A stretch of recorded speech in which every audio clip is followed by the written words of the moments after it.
Lucy thought the Beavers had a very snug little home, though it was not at all like Mr Tumnus's cave. Hello, Reformed mythologist Nate Morgan Locke here with a festive treat. Welcome to the C.S. Lewis Christmas series. Today we're asking a difficult question. Would you rather live in Mr Tumnus's cave or the Beaver's dam? Here are the descriptions. Meanwhile, said Mr Tumnus, it is winter in Narnia, and has been for ever so long, and we shall both catch a cold if we stand here talking in the snow. Daughter of Eve, from the far land of Spare where eternal summer reigns around the bright city of Wardrobe, how would it be if you came and had tea with me? Thank you very much, Mr Tumnus, said Lucy, but I was wondering whether I ought to be getting back. It's only just round the corner, said the Faun, and there'll be a roaring fire, and toast, and sardines, and cake. Well, it's very kind of you, said Lucy, but I shan't be able to stay long. If you will take my arm, Daughter of Eve, said Mr Tumnus, I shall be able to hold the umbrella over both of us. That's the way. Now, off we go. And so Lucy found herself walking through the wood, arm in arm with this strange creature, as if they had known one another all their lives. They had not gone far before they came to a place where the ground became rough, and there were rocks all about, and little hills up and little hills down. At the bottom of one small valley, Mr Tumnus turned suddenly aside as if he were going to walk straight into an unusually large rock.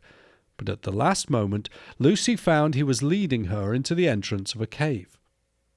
As soon as they were inside, she found herself blinking in the light of a wood fire. Then Mr Tumnus stooped and took a flaming piece of wood out of the fire with a neat little pair of tongs and lit a lamp. Now we shan't be long, he said, and immediately put a kettle on. Lucy thought she had never been in a nicer place. It was a little, dry, clean cave of reddish stone with a carpet on the floor and 2 chairs, one for me and one for a friend, said Mr Tumnus, and a table and a dresser and a mantelpiece over the fire, and above that a picture of an old faun with a grey beard. In one corner there was a door which Lucy thought must lead to Mr Tumnus's bedroom, and on one wall was a shelf full of books. Lucy looked at these while he was setting out the tea things. They had titles like The Life and Letters of Silenus, or Nymphs and Their Ways, or Men, Monks and Gamekeepers, A Study in Popular Legend, or Is Man a Myth? Now, Daughter of Eve, said the Faun. And really it was a wonderful tea. There was a nice brown egg, lightly boiled for each of them, and then sardines on toast, and then buttered toast, and then toast with honey, and then a sugar-topped cake. And when Lucy was tired of eating, the Faun began to talk. He had wonderful tales to tell of life in the forest. He told about the midnight dances and how the nymphs who lived in the wells and the dryads who lived in the trees came out to dance with the fauns. About long hunting parties after the milk-white stag who could give you wishes if you caught him, about feasting and treasure-seeking with the wild red dwarves in deep mines and caverns far beneath the forest floor, and then about summer, when the woods were green and old Silenus on his fat donkey would come to visit them, and sometimes Bacchus himself, and then the streams would run with wine instead of water, and the whole forest would give itself up to jollification for weeks on end. Not that it isn't always winter now, he added gloomily. Then to cheer himself up, he took out from its case of the dresser a strange little flute that looked as if it were made of straw, and began to play. And the tune he played made Lucy want to cry, and laugh, and dance, and go to sleep all at the same time. It must have been hours later when she shook herself and said, "Oh, Mr Tumnus, I'm so sorry to stop you, and I do love that tune, but I really must go home. I only meant to stay for a few minutes." And here's the Beavers. "So you've come at last," she said, holding out both her wrinkled old paws. "At last! To think that I should ever live to see this day. The potatoes are on boiling and the kettle's singing, and I dare say, Mr. Beaver, you'll get us some fish."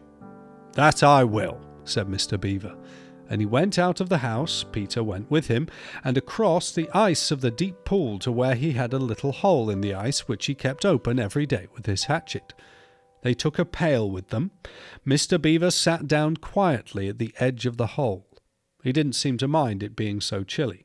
He looked hard into it, then suddenly shot in his paw, and before you could say Jack Robinson, had whisked out a beautiful trout.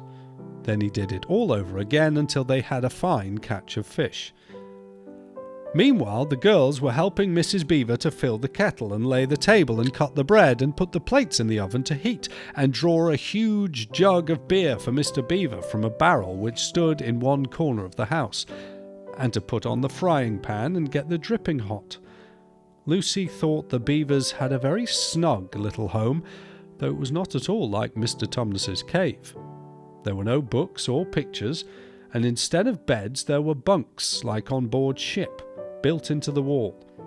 And there were hams and strings of onions hanging from the roof, and against the walls were gumboots and oilskins and hatchets and pairs of shears and spades and trowels and things for carrying mortar in, and fishing rods and fishing nets and sacks.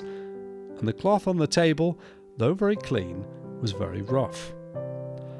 Just as the frying pan was hissing nicely, Peter and Mr. Beaver came in with the fish, which Mr. Beaver had already opened with his knife and cleaned out in the open air.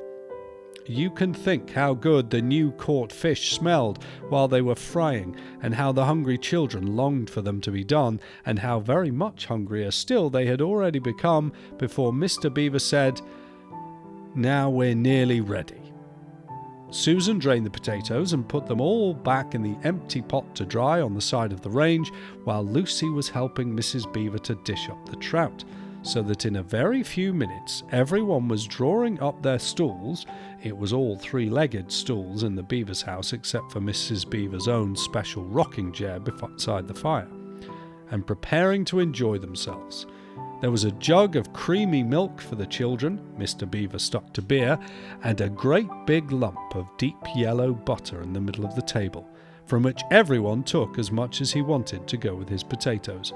And all the children thought, and I agree with them, that there's nothing to beat good freshwater fish if you eat it when it has been alive half an hour ago and it has come out of the pan half a minute ago. And when they had finished the fish, Mrs. Beaver brought unexpectedly out of the oven a great and gloriously sticky marmalade roll, steaming hot, and at the same time moved the kettle onto the fire so that when they had finished the marmalade roll, the tea was made and ready to be poured out, and each person had got his or her cup of tea. Each person shoved back his or her stool so as to be able to lean against the wall, and gave a long sigh of contentment.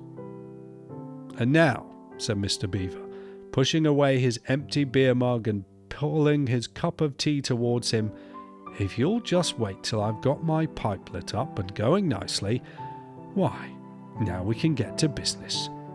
It's snowing again," he added, cocking his eye at the window. "That's all the better, because it means we shan't have any visitors. And if anyone should have been trying to follow you, why, he won't find any tracks." So which would you prefer? The bachelor pad of Mr. Tumnus, filled with books, a fire, and lots of toast, or the much more practical home of Mr. and Mrs. Beaver? Lots of outdoor equipment and food that's come fresh from the river onto the plate. I'll be honest, I'm torn. I'm not sure. Which would I prefer? All I do know is that this part of the description of the meal that the Pevensey children have with the Beavers is perhaps my favourite sentence in all of the Narnia Chronicles. "There was a jug of creamy milk for the children," brackets, Mr. Beaver stuck to beer, "and here's the best bit, and a great big lump of deep yellow butter in the middle of the table, from which everyone took as much as he wanted to go with his potatoes. Now, it then goes on to say this brilliant bit, there's nothing to beat good freshwater fish if you eat it when it's been alive half an hour ago and has come out of the pan half a minute ago. That's the end of the sentence. But the bit that absolutely gets me always is a great big lump of deep yellow butter.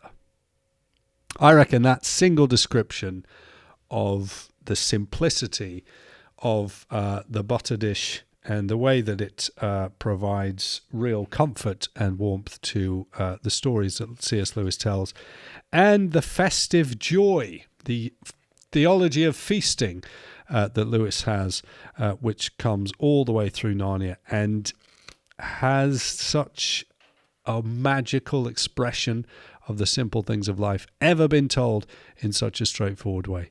I'm not sure it has. But where would you rather live? Mr Tumnus's cave or the Beaver's dam? So here's one more description of a defiant feast against the darkness. Aslan is on the move. The witch said, "What have we here? Stop!" And they did. How Edmund hoped she was going to say something about breakfast, but she had stopped for quite a different reason. A little way off at the foot of a tree sat a merry party. A squirrel and his wife with their children, and 2 satyrs, and a dwarf and an old dog fox, all on stools round a table.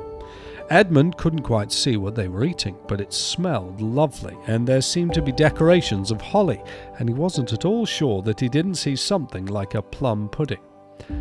At the moment when the sledge stopped, the fox, who was obviously the oldest person present, had just risen to its feet, holding a glass in its right paw as if it was going to say something. But when the whole party saw the sledge stopping and who was in it, all the gaiety went out of their faces. The father squirrel stopped eating with his fork halfway to his mouth, and one of the satyrs stopped with its fork actually in its mouth, and the baby squirrel squeaked with terror. "What is the meaning of this?" asked the witch queen. Nobody answered. "Speak, vermin," she said again, "or do you want my dwarf to find you a tongue with his whip? What is the meaning of all this gluttony, this waste, this self-indulgence? Where did you get all these things?" "Please, your majesty," said the fox, "we were given them." "And if I might make so bold as to drink to your majesty's very good health—" "Who gave them to you?" said the witch. "Father Christmas," stammered the fox.